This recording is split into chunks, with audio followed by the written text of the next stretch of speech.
This is TLC-To-Go. Welcome to the Deep Dive.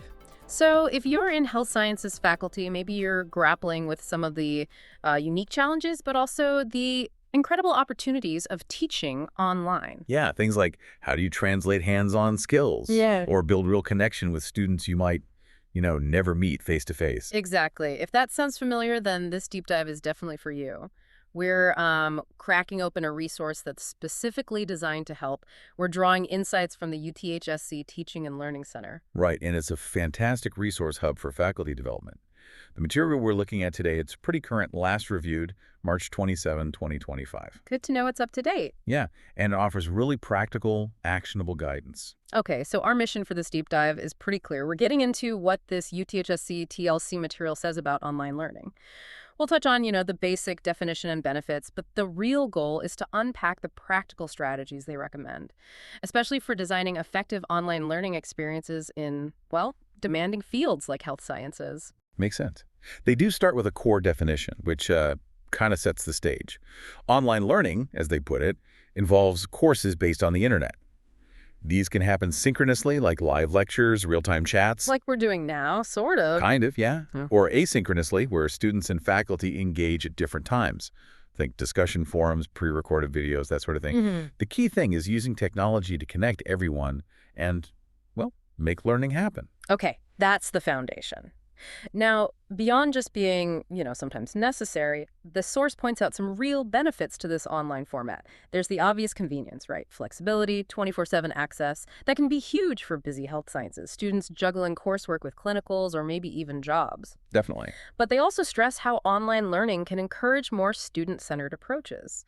And maybe most interestingly, how it can expand the curriculum by making it easy to pull in global resources. And what's really interesting there is how those benefits aren't just like generic points. Yeah. They map really well onto the specific needs of health sciences education. That flexibility, it can be a complete game changer for students with incredibly packed schedules. True. And a truly student-centered online space that helps build critical thinking, self-directed learning skills, things future clinicians or researchers absolutely need. Right.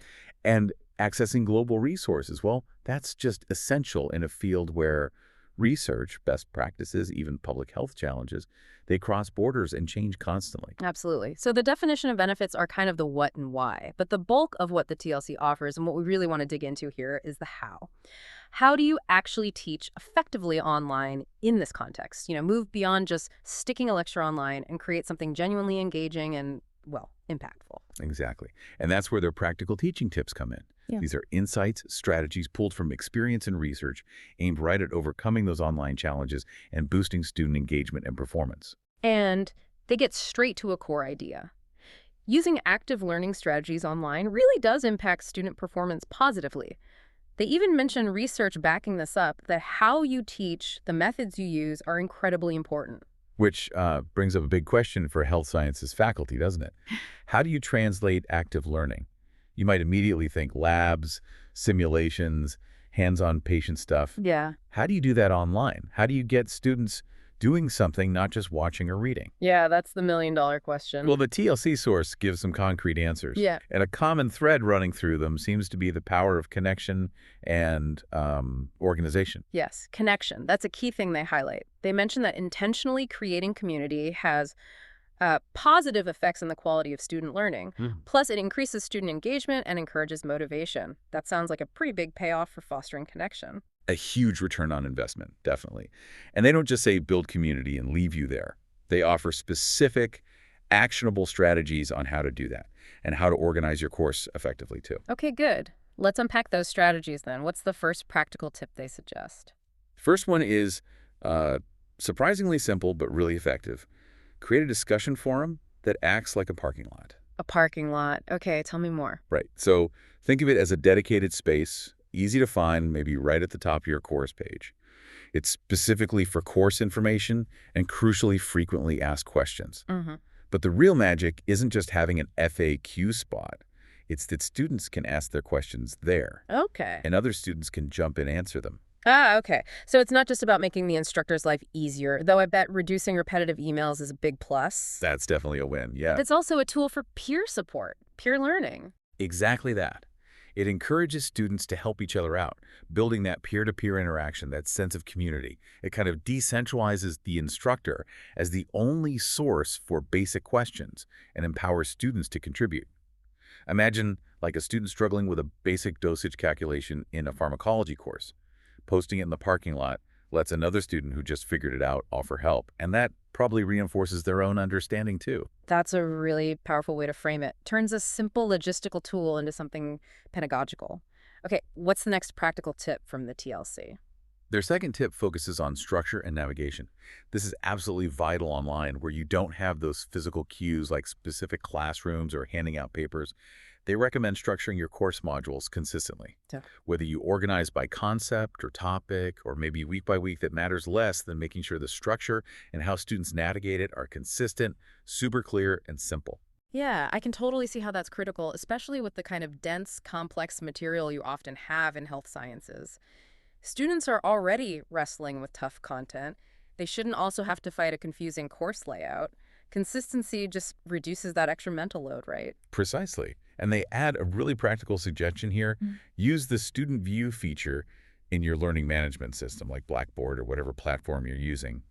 And they frame it not just as a technical check, but almost like an empathy exercise. An empathy exercise. How so? Well, think about it. As the instructor, you built the course, you know exactly where everything is hiding. But logging in as a student forces you to see it through their eyes. Are the links buried somewhere? Is the sequence logical? Can you find this week's readings easily? Does it just look overwhelming? It helps you spot those little friction points that could frustrate students or confuse them, pulling their focus away from the actual learning. That's such a simple step, but could make a huge difference to the student experience and just their ability to engage effectively. Makes sense. Okay, tip number 3. This one ties back to that challenge of keeping students actively engaged when they're consuming what might feel like passive content, like watching lecture videos or reading articles. They suggest providing students with guided notes. Guided notes. Okay, so not just uploading your PowerPoint slides, but giving them some kind of framework to interact with the material while they're consuming it. Exactly. It's like a structured outline or maybe a worksheet that follows along with the lecture or the reading. It prompts students, fill in key terms here, answer the specific question, summarize this main point as you go. Right. It transforms that passive viewing or reading into an active process. They have to listen for specific info, identify connections, synthesize ideas right then and there. That seems particularly useful in health sciences. Memorization is often key, sure, but understanding complex processes and relationships is even more critical. Guided notes could really help students move beyond just hearing stuff to actively processing and organizing it. I can picture using that for a complex pathway or like a diagnostic algorithm helps break it down. Absolutely. It ensures they're following the key logic. Hmm. And their final practical tip, it circles back really powerfully to that issue of isolation and building community that we mentioned earlier. Okay, so how do you actively build that connection, make it feel authentic and supportive online? Well, the TLC resource offers a suggestion that feels very human-centered. Early in the course, create an opportunity, maybe it's a discussion board, maybe a low-stakes assignment for students to share some of the challenges they might be facing outside of the classroom. Oh, that feels incredibly relevant for health sciences students. They're often juggling intense classes with clinicals, work, family, plus the general stress of heading into a high-stakes field. It really is. It's a proactive way to just acknowledge that, hey, students have lives outside this course, and those external things seriously impact their learning.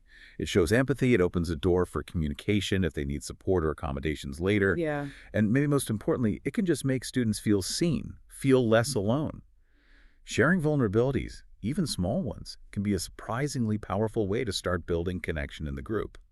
So let's recap those key strategies from the TLC. Use a parking lot forum for peer support and FAQs. Right. Structure modules consistently and check it with student view. Yeah. Provide guided notes for active engagement with content, and intentionally build community by maybe early on inviting students to share some of their outside challenges.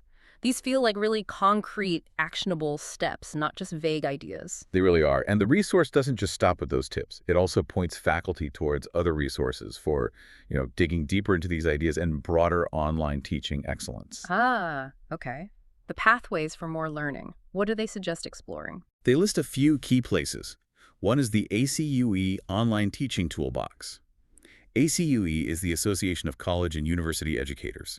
They offer really solid professional development focused on effective teaching, and they have a whole suite of resources just for the online environment. Okay, so that's a place for broader teaching skills online. What else? They also point to an advice guide from a well-regarded expert in online teaching, Flower Darby.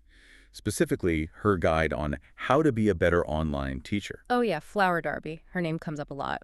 Known for practical, very human-centered approaches to online teaching. That sounds like a solid recommendation for actionable advice. Definitely. And finally, they highlight quality matters. Quality matters, right? That's the big framework, the rubric for designing and evaluating online courses, isn't it? Focuses on standards for learner-centered design, interaction, assessment, accessibility, all that good stuff. Exactly. And the TLC source specifically mentions that Quality Matters resources and training are available for free to UTHSC faculty. That's great. Yeah. And using a structured framework like Quality Matters can be invaluable for health sciences faculty.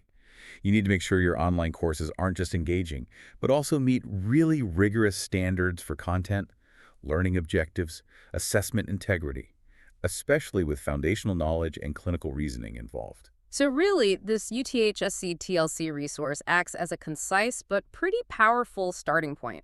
It gives you the basic context, what online learning is, why it's beneficial.